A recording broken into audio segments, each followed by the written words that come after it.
बच्चों, क्वेश्चन दिया है एक कुटीर उद्योग। कुटीर उद्योग के शब्द में जाने की जरूरत नहीं है। कुटीर उद्योग में होते हैं छोटे उद्योग जो घर से चलाए जा सकते हैं। एक दिन में कुछ बर्तनों का निर्माण करता है, यानी कि घर पर कोई आदमी है जो कुछ बर्तनों का निर्माण करता है।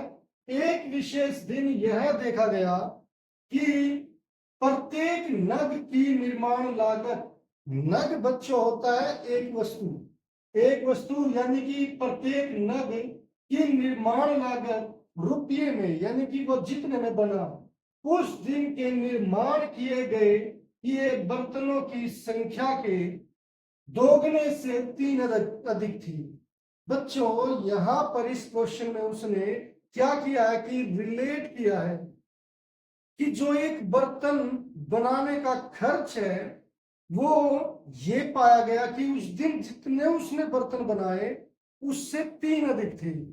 तो ये एक उसने रुपये और संख्या में संबंध बता दिया। यदि उस दिन की कुल निर्माण लागत, अब बच्चों निर्माण लागत, कुल निर्माण यानी कि जितने रुपये का उसने बर्तन बनाया वो 90 था, तो निर्मित बर्तनों की संख्या और प्रत्येक नग की लागत ज्ञात कीजिए। तो बच्चों, ज्ञात क्या करनी है? बर्तनों की संख्या और प्रत्येक नग की लागत। अब बच्चों, इसमें मुझे ये दोनों नहीं पता, तो हम क्या करेंगे? माना बर्तनों की संख्या, बर्तनों की संख्या ये हम मान लेते हैं बच्चों x, और प्रत्येक नग की, प्रत्येक नग की लागत ये मान लेते हैं y रुपये। तो बच्चों, ये दो चीजें मान ली। अब जो उसने प्रश्न में कहा है उसके अनुसार, यानी कि प्रश्नानुसार, बच्चों यहां पर उसने कहा है कि प्रत्येक नग की निर्माण लागत, यानी कि जो ये प्रत्येक नग की लागत है उस दिन के निर्माण किए गए बर्तनों की संख्या, यानी कि निर्माण किए गए बर्तनों की संख्या ये है बच्चों। और लागत हमारी कितनी है? ये प्रत्येक नग की लागत हमने क्या मान ली? y के दुगने से 3 अधिक है। तो बच्चों, यहां पर हम इसे कैसे लिखेंगे प्रश्नानुसार में कि प्रत्येक नग की लागत, लागत किससे दिखा रहे हैं हम? y से। फिर निर्माण किए गए बर्तनों की संख्या क्या है? x, उसके दुगने से यानी कि 2 से गुणा कर दो। 3 अधिक है, अधिक का मतलब +3 कर दो। तो बच्चों, ये हमारी पहली इक्वेशन आ गई जिसमें मैंने क्या निकाल दिया? y का मान, जो क्या है? y equal to 2x + 3। अब बच्चों, दूसरा प्रश्नानुसार जो हमारी सेकंड इक्वेशन बनेगी वो कैसे?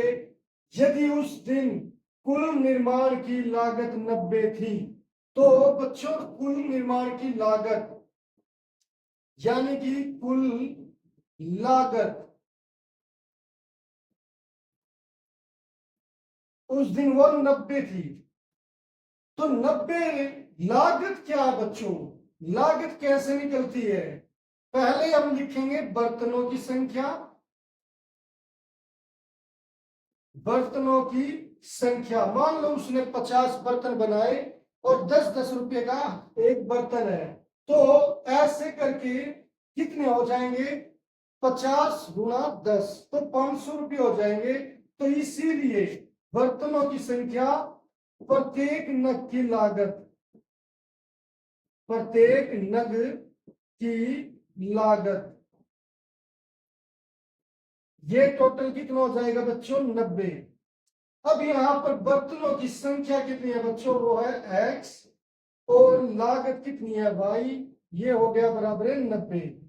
अब बच्चों, यहां पर इक्वेशन फर्स्ट से y की वैल्यू हमें मिल रही है, तो यहां पर x गुणा y की जगह 2x + 3 इक्वल टू 90। यहां पर लिख दो समीकरण 1 से। अब बच्चों यहां पर हम इसकी गुणा करते हैं, ये हो गया x गुणा 2x, तो ये हो जाएगा 2x स्क्वायर प्लस फिर x की गुणा 3 से, तो ये कितना हो जाएगा 3x बराबर 90। अब इस 90 को हम लेफ्ट हैंड साइड ले लेंगे, तो ये हो जाएगा 2x square plus 3x minus 90 बराबर 0। अब बच्चों ये क्या बन गया, ये बन गया द्विघात समीकरण।